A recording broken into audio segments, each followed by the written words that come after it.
অন্নপূর্ণা যোজনা নিয়ে যে ফর্ম প্রকাশের কথা ছিল সেটা ফর্মটা অলরেডি প্রকাশ হয়েই গেছে। তো মাননীয় মুখ্যমন্ত্রী শুভেন্দু অধিকারী তিনি জানিয়ে দিয়েছেন যে ফর্ম ফিল আপ সবাইকেই করতে হবে। যারা লক্ষ্মী ভাণ্ডারের টাকা আগে থেকে পেয়েছে তাদেরকেও ফর্ম ফিল আপ করতে হবে। যারা নতুন অন্নপূর্ণা যোজনার জন্য অ্যাপ্লাই করবে একেবারে সম্পূর্ণ নতুন, তাদেরকেও ফর্ম ফিল আপ করতে হবে। ফর্ম ফিল আপ সবাইকেই করতে হবে, এর কারণ হলো আমাদের পশ্চিমবাংলায় মোট 2,20,00,000 মানুষ লক্ষ্মী ভাণ্ডারের আওতায় ছিলেন, মানে লক্ষ্মী ভাণ্ডারে টাকা পেতেন। মধ্য থেকে 20,00,000 মানুষকে বাদ দেওয়া হচ্ছে, কারণ তখন সেভাবে ভেরিফাই হয়নি। কি টাকা দেওয়া হতেন, তাদের মধ্যে কিছু কিছু পুরুষ মানুষও টাকা পেতেন, আপনারা নিশ্চয়ই খবরে দেখছেন, এবং কিছু অনুপ্রবেশকারীরও টাকা পেতেন।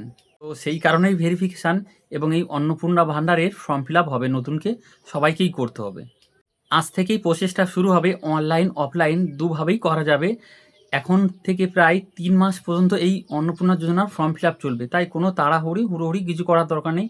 আপনারা সঠিক ডকুমেন্টস দিয়ে সঠিকভাবে ফর্ম ফিল আপ করুন, অনলাইন অফলাইন দুরকমভাবেই করা যাবে। তো সঠিকভাবে ফর্মটা ফিল আপ করুন, নাহলে কিন্তু দুরকমভাবেই ফর্ম ফিল আপ হবে, অনলাইন অফলাইন দুরকমভাবেই ফর্ম ফিল আপ হবে। আজ থেকে 3 মাস পর্যন্ত এই ফর্ম ফিল আপটা প্রসেসটা চলবে, আপনারা যে কোনো সময় করে নেবেন।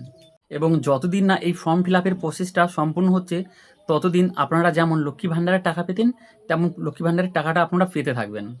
এবং যাদের ফর্ম ফিল আপ হবে তারা লক্ষ্মী ভাণ্ডার থেকে এনরোলমেন্ট হয়ে অলরেডি অন্নপূর্ণা ভাণ্ডারে তারা কনভার্ট হতে থাকবে এবং অন্নপূর্ণা ভাণ্ডারে সুবিধা ভোগ করতে থাকবে। এবং ফর্মটা কীভাবে ফিল আপ করতে হবে, কী কী ডকুমেন্টস লাগবে, আপনারা এটা জানতে হলে আমার প্রোফাইলটি বা আমার পেজটি অবশ্যই ফলো করবেন। ফলো করে পাশে থাকবেন সবার আগে এরকম ভিডিও জানার জন্য।